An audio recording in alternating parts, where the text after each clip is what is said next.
Sup my dudes, Valk here. Today I'm going to be talking to you guys about Anime Impact. It's a brand new game coming out.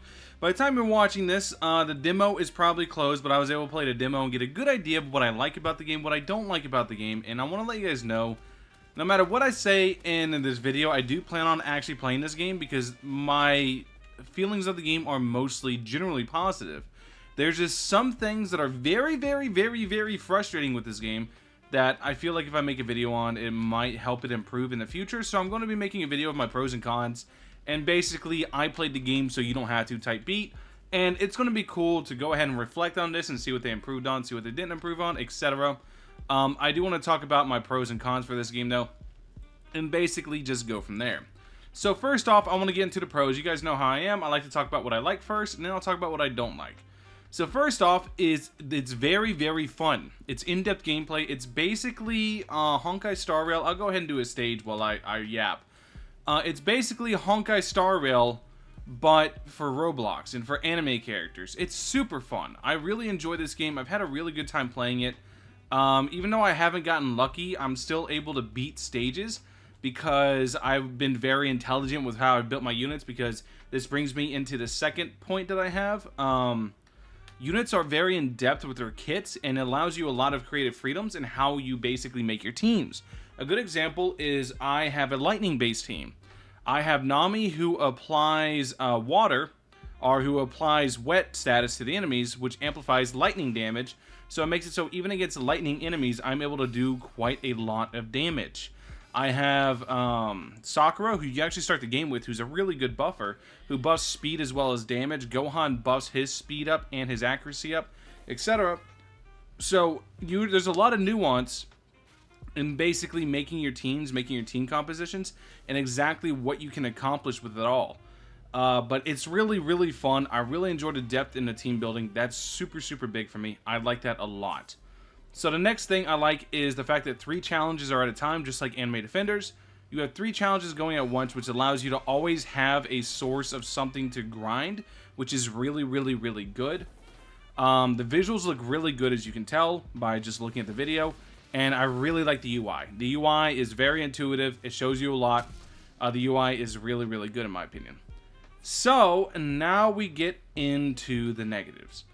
So that's basically all the positives. Now I want to get into the negatives. So cons, those were the pros, these are the cons. Pity not transferring plus insane time it takes to save for Mythic Pity makes it basically pure RNG whether or not you'll be able to compete in the PvP mode. So what I mean by this is Mythic, I believe it's 400 pulls to get a Mythic. And outside of first clear, this will be my first clear on the stage, so I'll get like 106. But outside of first clear, you get like 6 gems a clear, as well as you get like, I think it's like 2.5 hours of AFK chamber per multi. You get what I'm getting at. So if you have to do 40 multis, that is, how much? That is almost 100 hours of AFK chamber, just sitting in AFK chamber for 100 hours straight to be able to guarantee 1 mythic you want. That's abysmal. The awful gem gain plus the pity not transferring is really bad. They need to pick a struggle, basically. They need to pick one thing for the players to struggle on, either make gem gain awful, or make it so pity transfers. Or make gem gain awful and make it so pity transfers, or make it so pity doesn't transfer and gem gain is really good.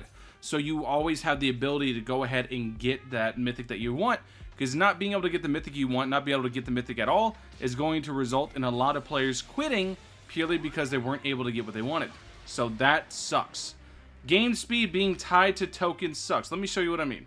If I turn auto mode off and I go click this used a token. It doesn't tell you it did, but it used a token. I click again, I use another token, and now I've run out of tokens and it tries to charge me. And you can keep increasing as much as you want, but it takes tokens. The only way to get tokens is by farming them. It's not good. I don't like that system. I think that system's bad. Just straight up not a good system. Next up is rerolls are very hard to earn outside of codes.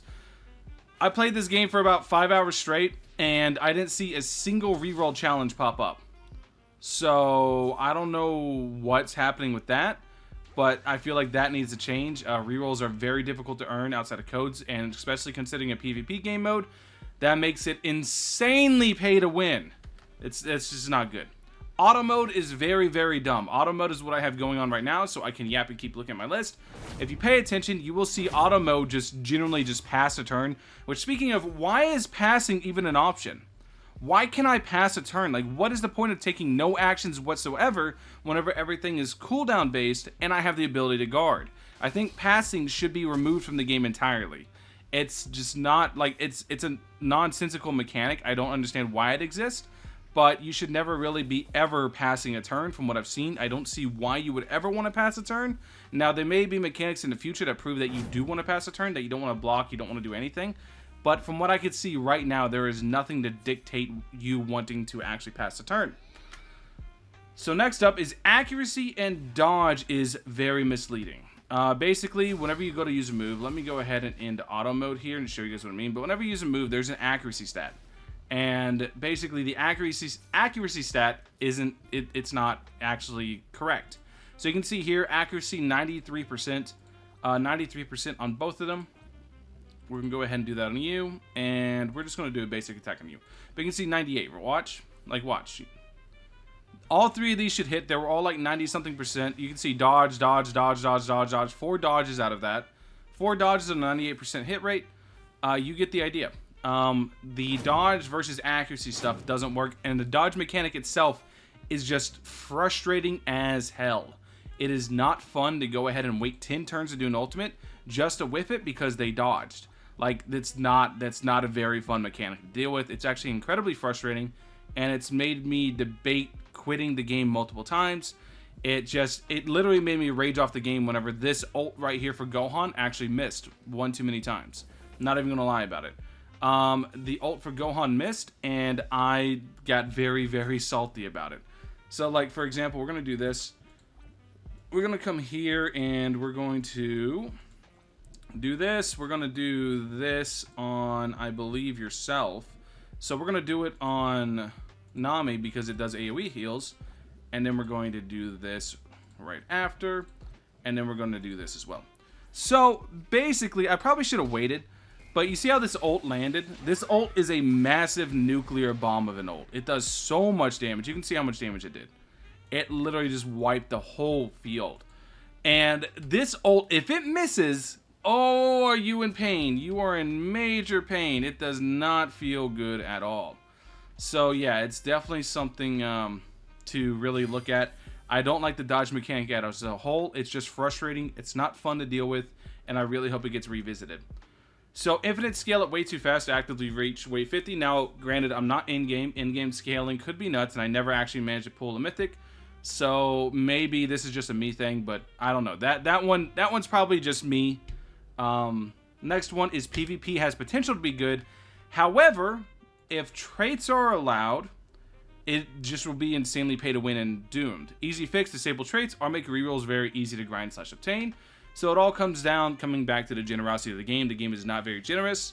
So once again, I'm hoping that gets changed. When an enemy dies, splash damage will not hit an enemy because it still considers them not grouped, making stages take much longer, and it's just a frustrating mechanic.